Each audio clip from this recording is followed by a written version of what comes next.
मला सांग, तुला आपल्याच दुकानात का काम करू वाटतं? तुम्हाला जर अडचण असेल मी इथं काम करतोय त्याची, तर मग मी बसून राहतो. मला फुकट पगार द्या. नाही, नाही म्हणजे मला काय म्हणायचंय, तुला आपल्याच दुकानात का येऊ वाटलं? की असे मार्केटमध्ये पण अजून भरपूर दुकान आहेत ना? नाही, नाही कुठं ना कुठेतरी काम करायचंच होतं ना. आपल्याला काय फक्त पगाराशी मतलब आहे. नाही, नाही, नाही. तुला लक्षात येत नाहीये मी काय म्हणतोय ते, की तू मला हे सांग, की तू असं काय बघितलं आपल्या दुकानात? तुम्हीच पेपरमध्ये ॲड दिली होती ना, सेल्समन पाहिजे म्हणून.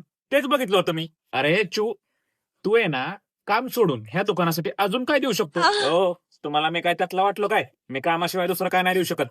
डोक्यावर पडल्यासारखे काय उत्तर देतोय? मी काय म्हणतोय, हे आपलं दुकान मोठं करण्यासाठी तू काम सोडून अजून काय करू शकतो?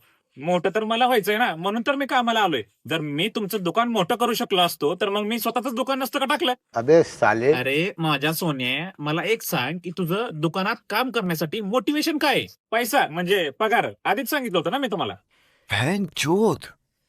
अरे एक काम कर, तुझा पगार, पैसा आहे ना, तो साईडला ठेव आणि आता मला सांग, की तुझं मोटिवेशन काय आहे? पगार नाही म्हणताय तुम्ही, तर मग आपण इथे एक क्षणभर पण थांबू शकत नाही. आपण चाललो घरी.